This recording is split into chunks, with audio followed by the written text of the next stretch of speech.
I'm Sonal Singh Pawar, taking care of your courses of psychology at grads level.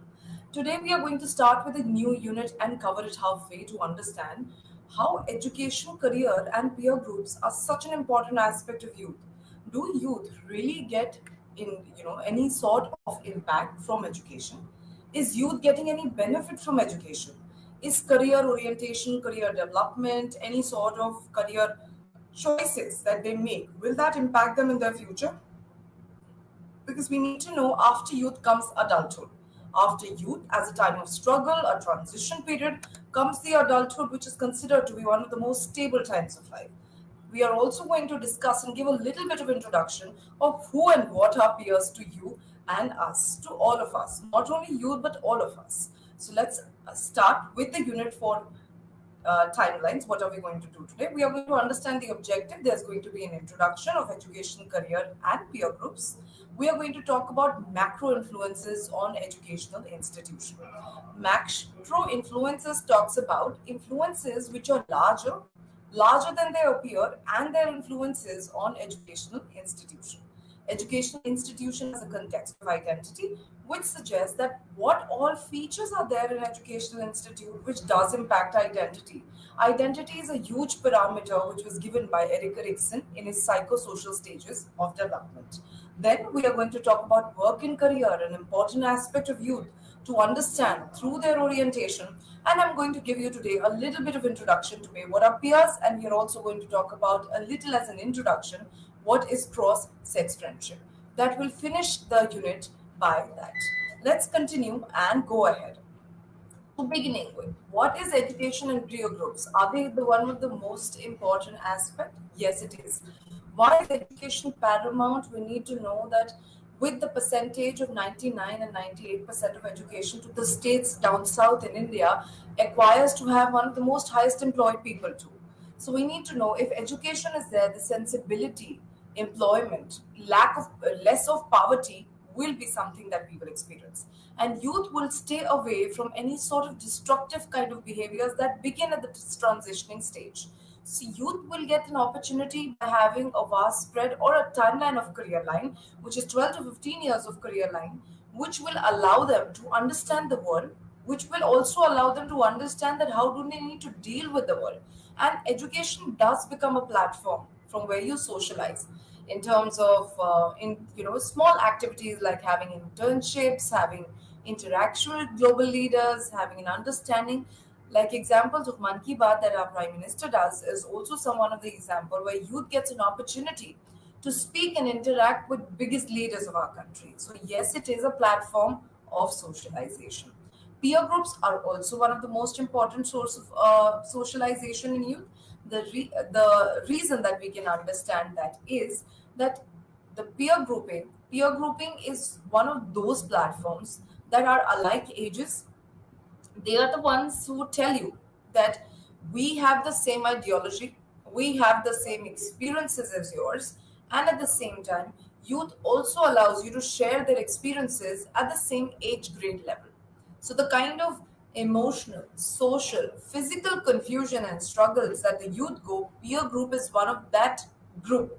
Who can they relate to? Who can they associate, can share, can probably put forth their pains and their problems. Their major impact is seen in the development as we will be doing it below. Education is central to development, which is very true. Without education, we would see children goes through stunted growth, not in terms of physiologically, but in terms of psychologically. Also to the improvement of lives of young people globally. This makes education makes an understanding that how do you hold a perspective. Perspectives allow you to make sure that you not only understand your ideology but also other people's ideology, which is respecting individual differences. As such has been identified as a priority area in internationally agreed developmental goals also, including the millennium developmental goals and the world program of action for youth. So also education has been taken up on an international level to understand that these are one of the most important things that we need to achieve. That's why education to our country matters most. Education to our country will not only remove the the baseline problems of our country, but also equip our youth with better behaviors, better emotional strength, and also better longevity in terms of their work sphere and also life. Then education is important in eradicating poverty and hunger, as I've already mentioned it. Yes, it has a direct, contact and influence to poverty and hunger. The reason the more people will be educated, the more people are going to be working ahead. And if we even say, fine, if there's a struggle in terms of employment, but a workforce will be out to get some kind of job, some kind of understanding of what kind of job can I go for.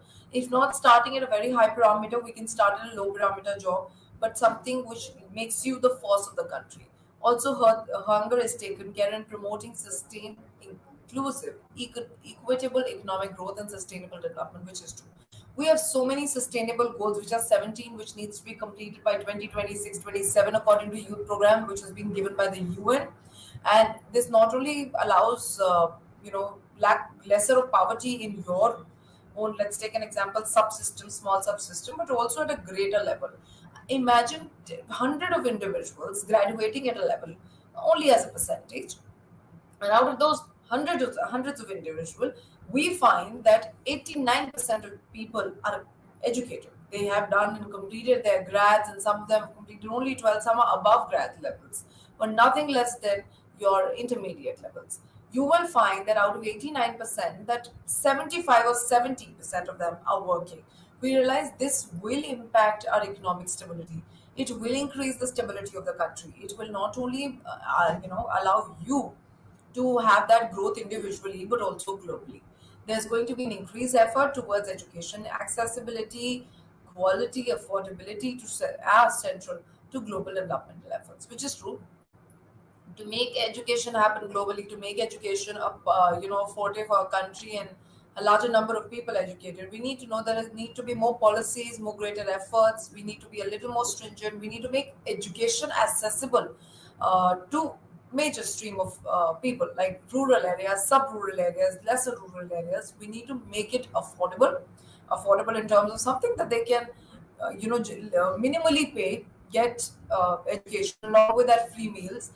These are quality that adds these rural set of areas to be employed and to be educated and further employed.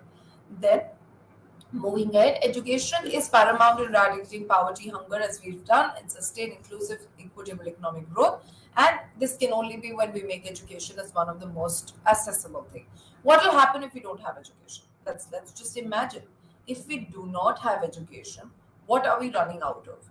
We will in the future run, if we foresee there are going to be so many barriers to employment. Once you do not have a basic level of education, employment is something which you cannot foresee, and earning potential in later life will not be possible.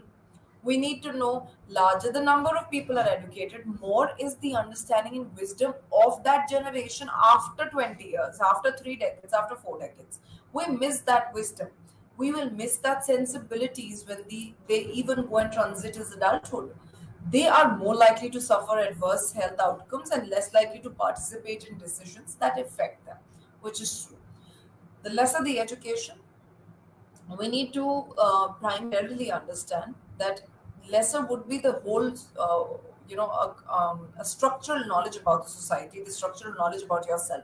Physiologically, there is going to be an absence of you understanding why this needs to be done, why that needs to be done. Like, I still remember, I felt, when COVID vaccination came, a lot of people who were not educated were not going for it. At least the first one. We do know that second one was not something which really went on well with the entire population. The first one was must. It should have been something that everyone's taken. But lack of education in some areas of every state made people say, I feel, if I say some states might have had a large number, make them say that we will boost our immunity rather than taking vaccination like these and a foreign body like these. We need to know that either you are being already immune by having, the COVID as an example to all of you, or the second is lack of education, not understanding the need of those vaccination and what kind of benefit these vaccinations would have given it to you. So this is like what education can impact you and can actually impact your health outcomes. Suddenly some disease coming into you and you do not know what needs to be done, who do we, if not, then we fail to understand who to contact. Also, we do not participate in greater level of decision making of our country, we will fail to understand the process of voting. We will fail to understand who is our political leader that we want to give opportunity to. So, like today's time is such a struggle when we do not have a great opposition. I feel the children today who are educated can, actually speak a lot about what their ideas and ideology is. But people who are not educated fail to understand and go by bigger speeches, go by hollow words, which again impacts your participation in decision making. That will impact you. This will threaten the ability to shape your future. This actually takes away your hands and puts it's a simple example. You stand with hands back throughout your life. You do not put in your hands into any work. That's how education makes a person, I feel. Education, without education, you become paralyzed. And with education, slightest of bit will make you a knowledgeable individual, will make you understand what are the cores on which the society is running. So this is what we understand as the education in youth development. How will it impact your understanding of the world? Now let's understand a concept of Eric Erikson, a very famous concept, something that we will do time and again when it comes to adolescent or youth. This was a part of psychosocial development of Eric Erikson. Eric Erikson stated that I have 8 stages of development throughout the life scale, which is starting from 0 to 60 years of life. So according to him, your first stage would be 0 to 2, then 0 to 2, 3 to 4, then 5 to 6. All of this continuing, reaching to something which is the youth stage. Eric Erikson believed that the primarily task of the youth or adolescent was development of an identity. Development of an identity, according to Eric Erikson, was very important. The reason that he sees that because youth becomes an adolescent becomes a very distinct individual here. They have their own morals, they have their own set of ideology, they have their own set of rights and wrongs. So their moral thought about what is right and what is wrong is flexible, yet hypothetical. Very hypothetical, through which they're deducing. They have that option of alternative thinking. That's what formal operation talks about. Piaget's theory of cognitive development, which talks about that operational thinking actually unfolds, bringing with it adolescent self consciousness and the ability to reflect on one's own attributes and behaviors. Teens often struggle with the question, who am I? This includes the question regarding their appearance, vocational choices, career aspiration, and also at times the quality of education and education that they hold. Relationships, obviously, sexuality, and understanding their orientation, political and social views, personality, and interests. Erikson saw at this period, he did see and he did understand that this is a stage of uncertainty, a sense of confusion that we all will go through. We do have that difficulty to understand, do we need to develop our identity, which is as close to our parents? Do we need to develop an identity which our teachers are telling us to do? Or something that they are reinforcing on time and again for good grades or probably an attentive grading. Also, he saw that this stage is filled with confusion and exploration. Exploration is also seen in James Marcia's theory that we will also understand today. So, a lot of confusion that the adolescent and youth holds. There is a sense of exploration. In terms of sense of exploration, is they want to try everything new. Youth is that stage of 15, 16, and goes on till 18 in our country, that the youth wants to experiment with everything, every new skill if they're educated, every new activity if they want to feel that they're going to hone their skills with that, and every wrong habit also that they get allured to. They are experiment. This stage of experimentation, learning regarding identities and one's own life path is extremely important. So let's just pinpoint few things that why this psychosocial development was so important. See, identity is important in terms of who am I. It holds you to make you unique in the world. So it makes you feel unique. Also remember, identity is faced with a problem which is called the identity confusion or a role diffusion. This is the time that people and adolescents are not able to develop their identity. You will find this youth not finding employment, not explorating, getting into drugs, addiction, wrong eating habits, and then obesity. Also, disregard, conduct issues, violating norms and rules, and destruction to the society. A lot of maybe a kind of defined behavior will also be something which would be developed at this stage. Now, moving ahead, Knowing that according to Erikson, identity was an important thing, we need to know how what all is formed during this. A major psychological conflict is identity versus role confusion. The major question is who am I? Then the basic virtue is fidelity. Fidelity is being able to stick to that entire path that you've carved for yourself, niched, carved for yourself, which is understanding yourself, knowing what you want to do, then exploring that what you want to do concept of yours, understanding different people in terms of understanding others and their ideas, their perspective, and not disregarding them. That's fidelity, which is sticking throughout with understanding other people's perspective in this context, and important events, which is social relationship. Relationship is such a great thing, such an important thing that these people need to develop and sustain throughout their lifespan, because further this will lead to other stage development. So those who are unsuccessful at this stage may either withdraw themselves from social surroundings. See, where do we leave? What do we leave? We leave social relationships when we are not able to identify with ourselves. Because there's a sense of hollow, there's a sense of a lack of an understanding of yourself. So someone asks you who you are, like just a general introduction, and you're like, okay, my name is this, and I am doing this. So you don't tell your choices, you don't know what you wanted to explore, you don't know what are things that you're missing out at the moment. So that leads to social isolation, becoming lost in the crowd. They feel we are one like the others, and it will not make a difference even if you don't exist. That's like, an identity crisis coming in. More recent researchers have suggested that few leave the adolescent period with identity achievement, that for most of us, process of identity formation continues all during the life stages in emerging youth and young adult, which is given by Cote, which is very true. Your identity development is something that even I am doing today. See, we are teaching you, we are giving you the information, so we're still moving towards identity development, which is still looking forward to in a role. How do we identify? But a lot of capacity at this point of time they mentioned is also one of those kind that tend to identify and achieve their identity. So they've achieved their biggest of goals and is just adding on to their goals. So few of them also move from this stage by achievement. Otherwise, identity formation is something which goes on throughout life stages. So it keeps going on throughout time, and it even in your adulthood, later adulthood will continue. This is group identity appears to be one of the most identity at this point of time. That's why social relationship is an important event for them. Now, moving ahead, let's come to that macro influences on educational, or macro influences or educational influences of the youth that we are talking about. So, what is a micro environment? Micro environment could be an influence, could be something which is your teaching policies, it could be your teaching professional attitude, your teacher's attitude, their rules and regulation, their thought process. Everyone comes with a goal. So if a teacher comes with a goal to just teach, I feel it's all going to be a bookish knowledge. If someone comes to impart and make you understand where the world is going and where you can find yourself during that teaching, is that professional development that they can provide. Along with that, there are policies which are given by the government, which also adds to some sort of changes in the educational influences, which is got by these macro influences. Also the ecological system of information of technology, which is completely true. I feel use of technology is spreading, like I feel it should be said, spreading like fire.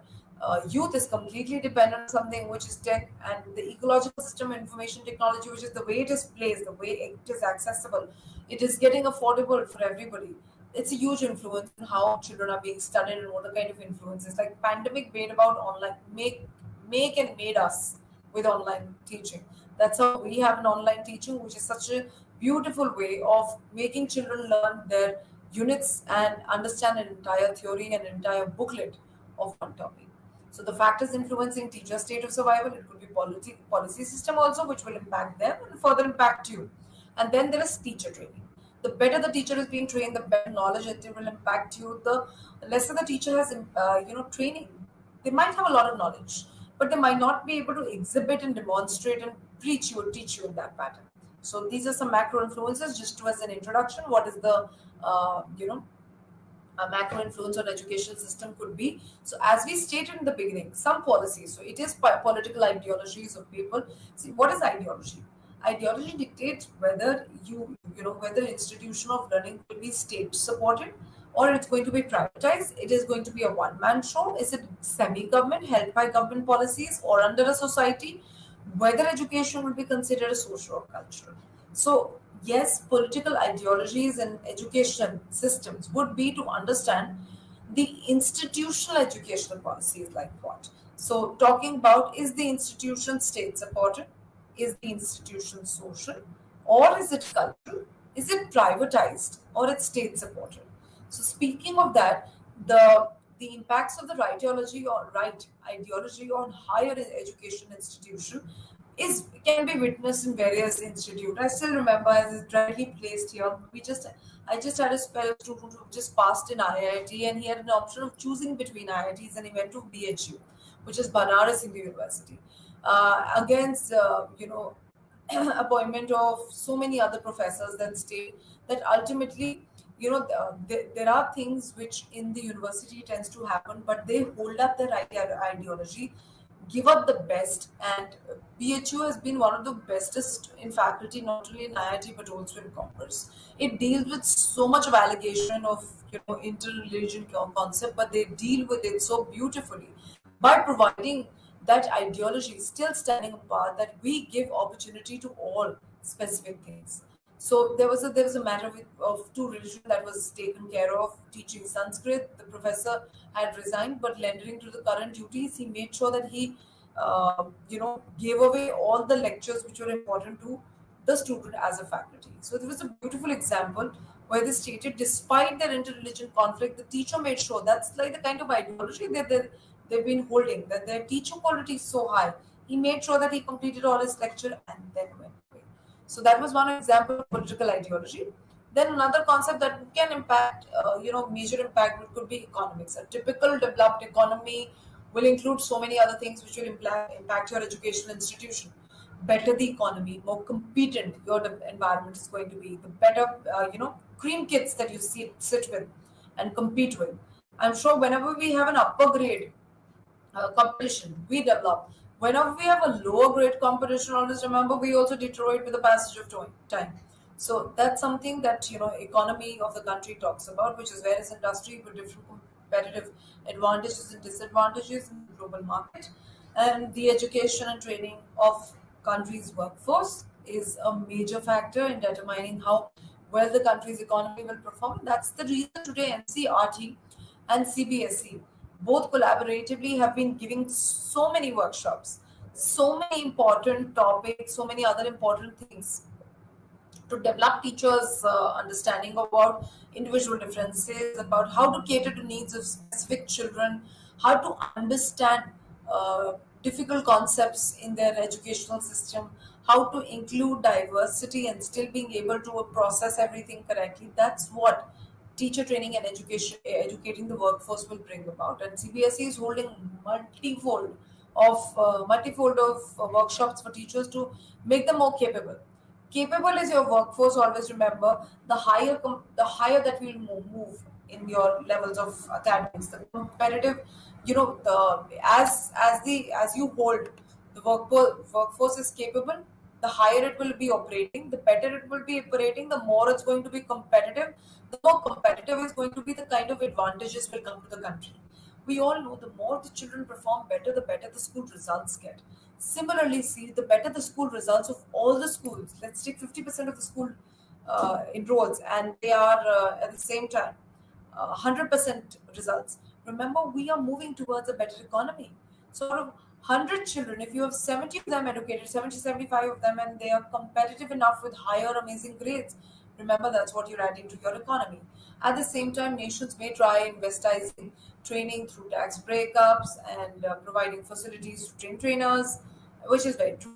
We need to have multi facilities. That's why we have online trainings, we have webinars that comes in, we have like 30, 40 minutes of courses that we can sit and read for like hours. If you have a good reading skills, you can finish that course in 1 hour, read it well, understand. So this is how you skill your people. The better skilled your individual, the more competitive it's your economy is going to be. While it's unlikely that an economy will hold a competitive advantage in all industry, which is very true, it can focus several industries, and skilled professionals are more readily trained. So which is very true. We cannot say that it's education can provide workforce which is equitable. We cannot have an equity in terms of every field. We can be great with IT. We might not be great with mechanical. We can be great with literature, foreign languages growing up, but it might shadow our languages of the country.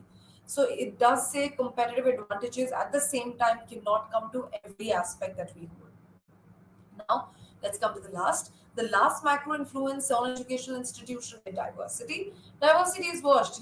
Teaching diversity exposes students to a variety of culture and social groups, preparing them to understand every diversity and become better citizens in their own communities. And these culturally responsive teaching strategies will help you to promote diversity in classroom. Diversity is generally understood to encompass race, ethnicity, class, gender, sex, age, political and religious belief. That's again a very beautiful example, that an amazing example that came to mind. The amount of rights that Indian cities get into and districts that we get into. The more are you going to be educated, the better you'll be facilitated with the understanding of other people's culture, their difficulties. The more that you are like that, the lesser are going to be the community rights in our country. So see, this is how we understand different ethnicity, class, genders. Gender discrimination will be reduced to a greater level when we understand the kind of difficulty that a woman goes through or another gender goes through while being a part of the country. It's not everyone's plate is not the same. Also, at and while in the past has been focused on strengthening the intercultural tolerance, new ideas about diversity and inclusion have been developed. Have developed, shifting the focus towards enriching human learning experiences, so-called unity and diversity, which is very true. This is not the first thing we all should know, that we are talking about uplifting and adding diversity to our courses. Diversity has been included in all the course concept. You will understand when you start doing undergrads and grads, and then postgrads. You will understand how there is one chapter, one content that talks about culture and social settings completely. Why is that so? The reason for that is to make you understand that there are people with different races, caste, gender. They hold their own strengths and weaknesses, ethnicity, encompass race. They hold their own religious belief, which are far different from the others.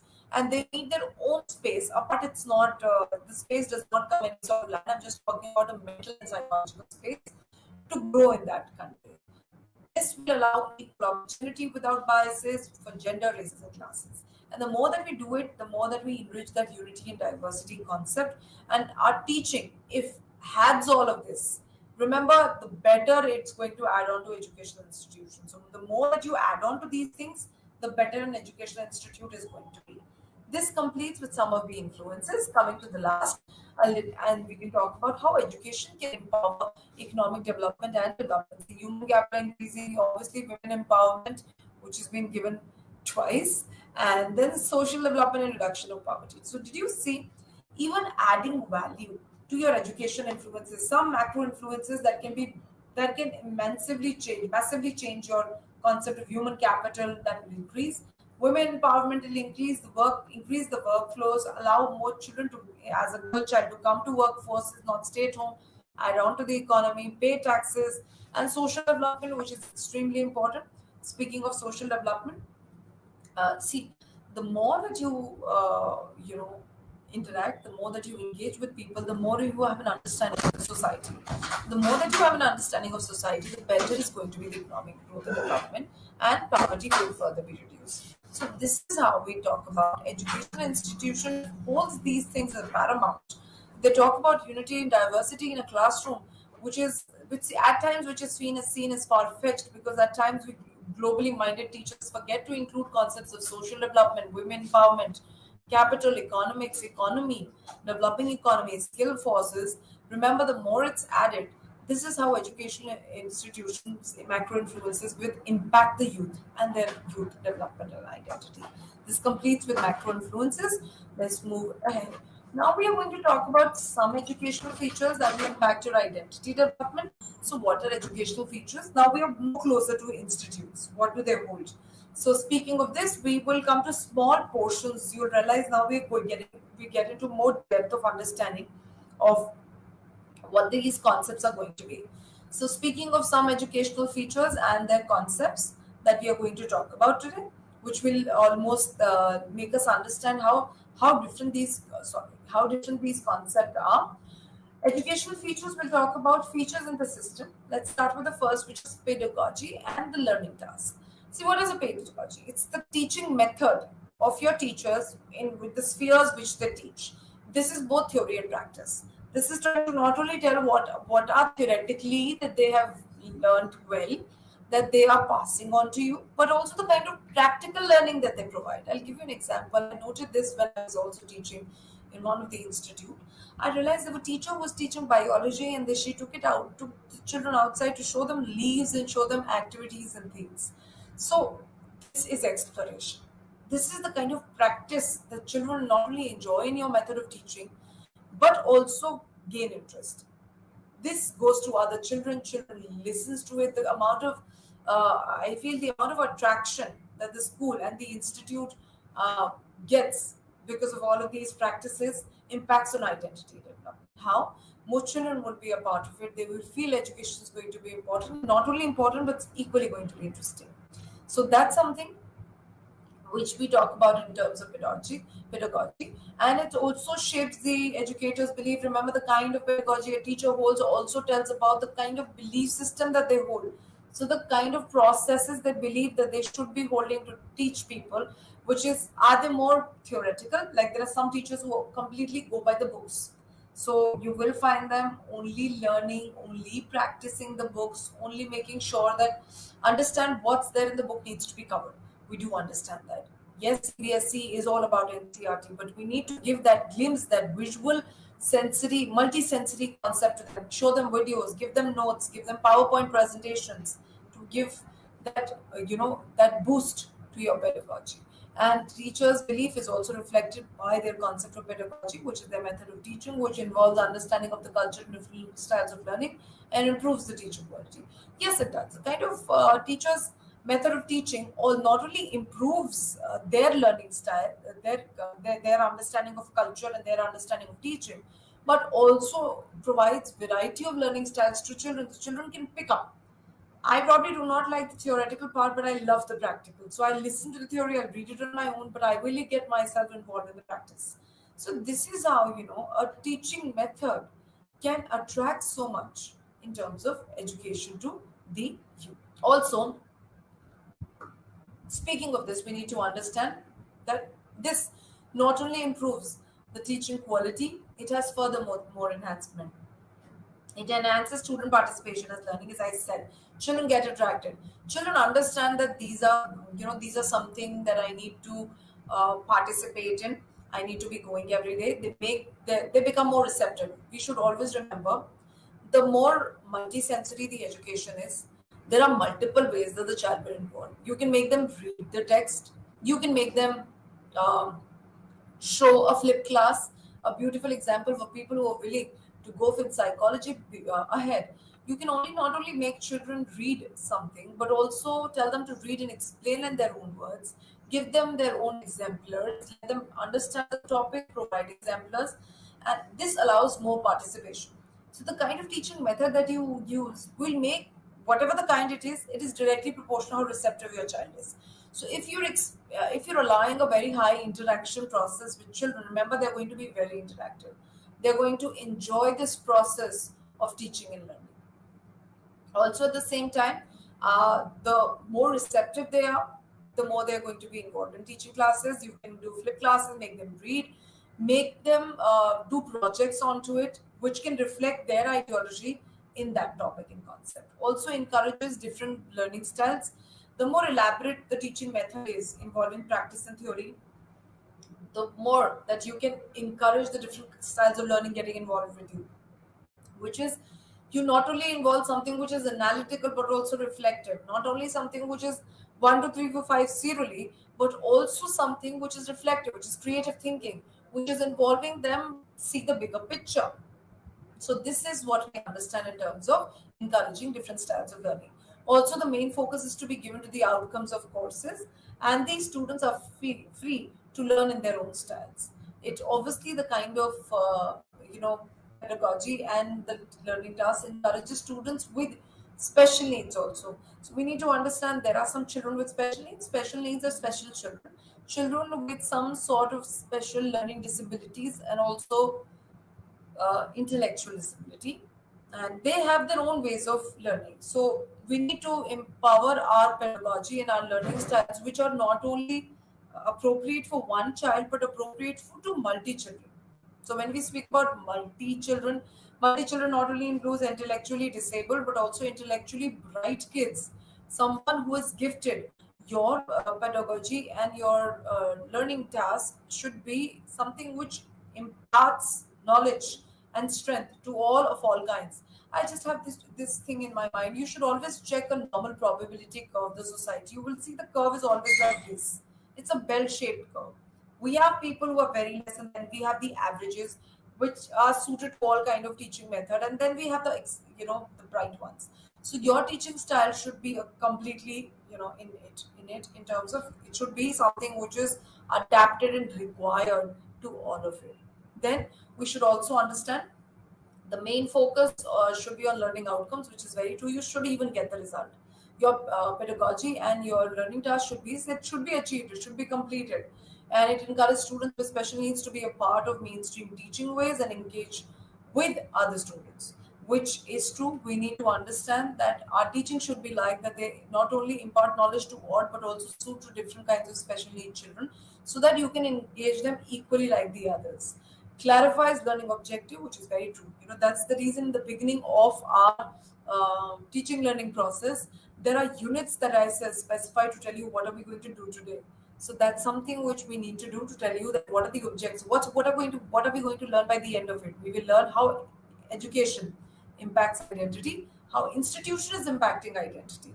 Clarifying objective, the student studies a particular subject with a clear objective of outcomes such as gaining skills, knowledge of the subject, and 9 principles for teaching skills by Saavedra and Ophir has been given to us. What are these 9 skills?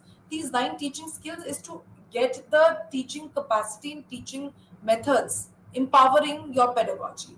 So for that, these skills needs to be developed, which is relevant to the bigger picture, obviously. Make your teaching methods relevant to the bigger picture. This is such an appropriate word for your teaching methods. Which is your teaching method should be like that it's applicable to everybody. Everybody who can listen, talk in terms of an average, listen, talk, hear you in terms of an above average, an exceptionally intelligent individual, or someone who's below average. Then teaching across the disciplines, which is you should know like how psychology is associated to political science greatly.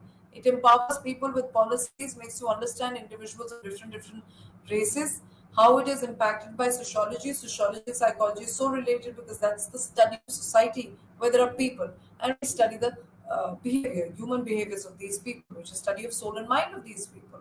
So transfer of learning should be possible, which is what you learn should be coming in terms of outcomes. Whatever has been imparted should be understood and should be coming on the papers during examination. Encouraging learning differences. Encouraging learning differences talks about the special needs also, that you need to know that there are not everybody who's going to be an A1. There are going to be some children who's going to be B1, B2, and there are going to be some who's going to be C1 and C2. So understanding them, understanding their differences, understanding what kind of knowledge that they require. Context is important. Teaching how to learn is important. Teaching how to learn means you need to know whatever that you have in hand. Whenever, like, I'll give you an example. I have an example for this. Whenever we provide papers to schools, whenever there is a UT happening to your classes, half yearlies happening, finals happening, we don't know how other teachers, but I feel teachers when make up a paper then do the paper too. Once I prepare my paper, I start answering questions, watch the clock and answer question to see how much time is it taking me to pen it down or put it down or to understand the question paper. That's how much my child will take double that time, or at least 45 minutes more than me, 1 hour more than me, because of the difference of knowledge that we have. We know all the answers as teachers, but adding on to 1 hour. That's you know understanding the concept of learning how to learn to learn. So you need to learn to learn. You need to know when we are learning, when we are teaching when we are teaching with like minds, we learn. When we teach growing minds, we equally learn. So addressing misunderstanding, very important. We need to ask children about their misunderstanding, make sure that they're equally involved and they're able to communicate. Then promoting teamwork and use of technology and creativity, which is the need of the hour. Technology use is such a paramount to teachers today. They need to learn it, they need to understand it nowadays extremely well, because technology with every passing day and its type is increasing. We have something new or the other coming up, and we need to get acquainted with it, and at the same time be innovative.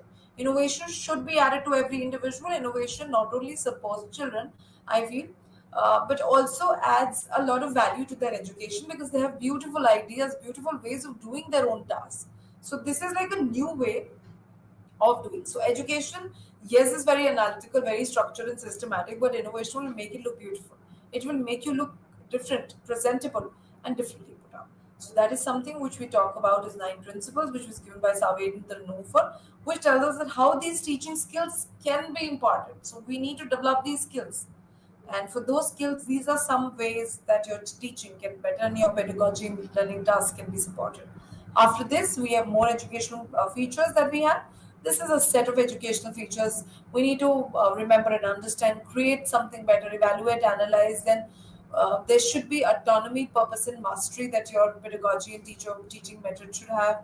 It should, people should be able to develop capabilities and attribute that to.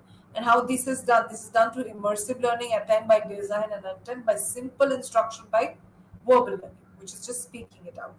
Now, to more features, we have opportunity of exploration. This is after this, educational features impacting identity development. This is another one, which is opportunity to exploration.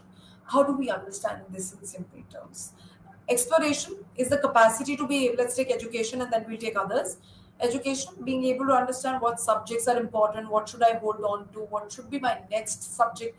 Like a class ninth should know that I'm coming to class 10th, and after 10th I need to pick up my 11th class subject. So what all subjects should they explore? The internet, they should explore that with their parents, they should explore with their friends, asking the intelligent ones. This is the exploration, and these features impact identity development. How? Eric Erikson believed that the primary social, psychosocial task of the adolescent, which is youth, was establishing an identity, which is true. The fifth task of psychosocial development is identity development and role confusion.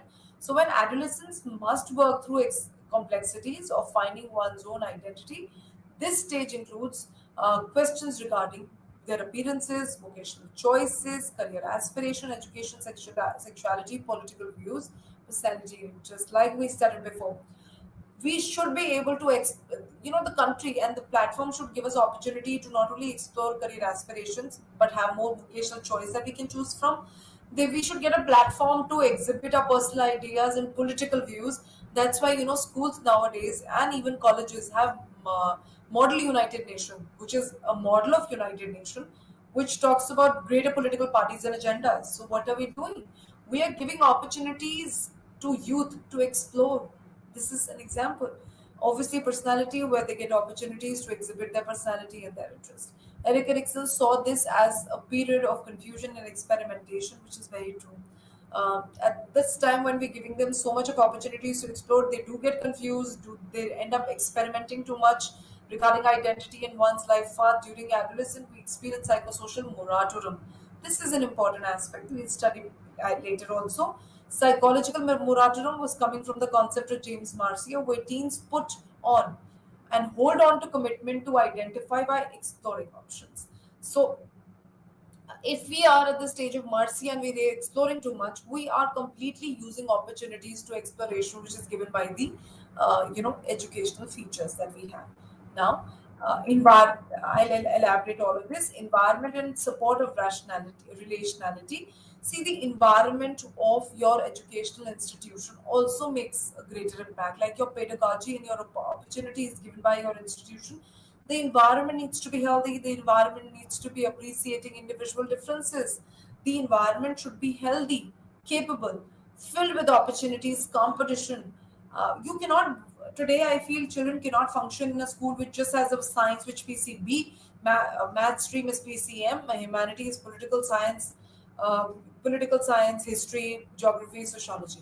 We need to have IT, we need to have mathematics, we need to have applied maths, we need to have computer science, we need to have information practices, we need to add on actuarial sciences, entrepreneurship. The reason is what? The kind of environment your institution provides, that's how youth will be impacted in their identities.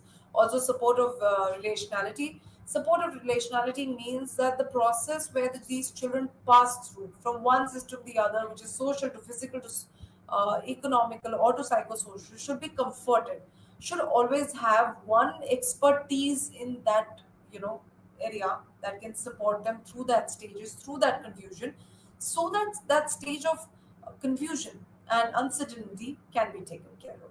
Then we have authority structure and decision making, an extremely important thing. This talks about the kind of rules and relationship that our society has also impacts greatly on the kind of decisions that we make. So if we have a lot of, like nowadays, I don't know if this is the time you'll be watching the video, that it's closing to 15th of August, and our phones and everything are speaking of a message along with no ringing sign that talks about taking a picture with your, taking a picture with any with your own flag at any place and upload it. So that's an authority structure. The more that you start associating to the rules and to your society, the more capable that you'll become to decision. That's what the institution needs to know. The more simpler and less complicated the structure of the an authority structure of the school, the institute is, the better and comfortable the child is going to be to make decisions for himself or herself. So that's what is the last that are factors impacting of his educational features impacting identity development. Now let's move to impact of education on identity. That was impact of educational features on identity development, which is features of education. Now education on identity development on foresight. So how does your education involve? In three ways: interpersonal skills, work ethics, and competence. Yes, these are major things that your education add on to you. I will start with competence first. I feel let's go back the order. Competence talks about combined skill, talks about behaviors, knowledge, abilities that makes you enabled, makes you competent enough. The term itself keeps coming in, makes you capable enough to deal with that stage of your life and become a better employee of the society. Hone your skills, perform that job, appropriately, and that happens with what? With skills, but the appropriate behaviors and abilities that enables. Competency describes exactly how an employee performs and succeeds in their position. So at the same time, competency describes exactly how are you performing. Obviously, the better that you perform, we feel the better is your competence. The better you're explaining, teaching. That will make you in a more success. That happens in your companies. The better that you perform, the more earlier the promotion comes. The appraisals are better. That actually tells us that you're succeeding in your work, and that's how we will understand that education is impacting greatly on identity development. So the organization was such high competency models will give us a good framework of employee positions. Then let's come to work ethics. When we talk about education, why work ethic is important? See, these are qualities like loyalty, commitment to the institute, work ethic, and it is an important skill to hold, showing an employer that possesses strong work ethic, drives, inspires, and trust, and builds in confidence in them. And so is, if you are able to impart and put in competency in your child, work ethics come automatically. The more honestly that they've learned their task, the more honestly that they perform, because they have all the knowledge, they will be loyal to their institution. There'll be an aspiration which is leading by examples, like the code. Lead by examples. They'll be one of those. They'll be very independent, doing their task on their own, reliable. You have the ability to self motivate. So that is work ethics. Let's come to the last, which is the impact of education on identity. Yes, the more that we educate a child about themselves, include their self-awareness, will come an interpersonal competence. That domain that focuses on students' ability to interact with others, to build contacts with a greater community. This competence is going to foster which includes the ability to foster healthy and mutual relationships with others, which is mutually beneficial with others, the capacity for independence and collaboration. It involves negotiation, conflict resolution, communication, listening to people, authority management, negotiation with peers, emotional balance, and individual differences. So being able to communicate with your others will come from education system. So more opportunities that your education system has given you, the more that you will be able to negotiate with others, build with authority, management. You'll be able to do emotional balance. Stability is going to be higher in you. So this is what education gives an individual, which is gives a youth as identity development. Let's move to the next that we have. Now we have work and career. We'll talk about orientations here, which will finish today most of our content. So as we speak of, sorry, that just went away. Let's start with working career. Working career talks about career choices. Work is such an important thing that as soon as the youth is able to put themselves in that competence, have those knowledge, competence, interpersonal skills have taken a lot from the educational institute. Their identity is formed, not achieved. It's formed. They know what they want to do. Comes the next path and then the next thing, which is career choice and orientation. You need to choose what you need to do. So career guidance is extremely important. That helps students understand their strength, weakness, opportunities, interest, and their threats also. They get to see the bigger picture of themselves in that career path and of various career paths available to them. This can include information on different industries, job roles, and the skills and qualification required to succeed in a given field. So when we speak of this, remember this not only holds, this can include information on different industries and job roles and the skills and qualifications required to succeed in that given field. So that's how career guidance is so important. That's the reason a lot of schools hold career fairs for universities to come and interact with children, know the admission process. So what are we doing? We're trying to equip child to understand this is the career choice that you have made. This is the kind of careers that you have picked. Now explore in that career. So if you've picked up IT, interact with universities of IT. See what all career paths that it gives you, the kind of job that you will imagine yourself in. This is work in career. And career choice depends primarily on two options. Availability of choices, which is availability of choices depends upon, yes, the market, the kind of market that we have, the economy that we are a part of, in the individual's skill set, obviously. How well do you understand and hold the understanding of yourself, have a competence, have work ethics, interpersonal skills, emotional balance. All of this is in the individual skill set. Then, obviously, education skill, which is how well have you graded your merit, etc. Structural barrier like gender discrimination, etc. Then comes to second.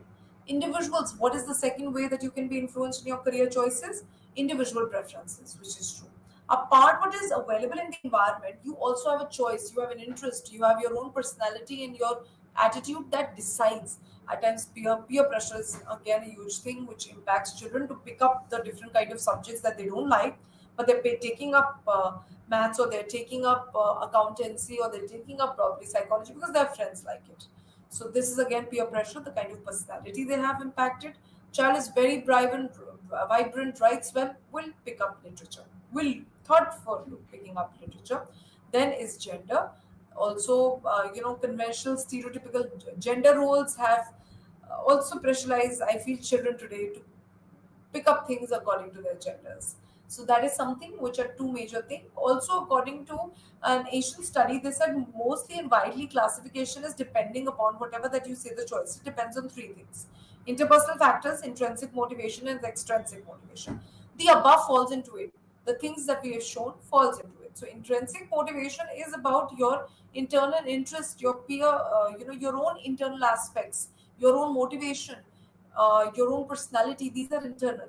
And external is the external factors. External factors are the economy, the market area, the structural barriers, the infrastructure of the society, the kind of opportunities available in the market. That's an extrinsic, which is falling out, factors which are impacting and triggering you to do things. And then there are interpersonal factors which will bring about gender and personality. So this above actually sums down to these three according to that Asian research, which is intrinsic, extrinsic, and interpersonal factors. Now let's move ahead to one of the few last theories. This is Holland's theory of vocational choice, one of the most prominent career theories that we have, and it's both by research and practitioners around the world. The theory states that people should seek work environments that fit their work vocational interest, which is I feel very true about this.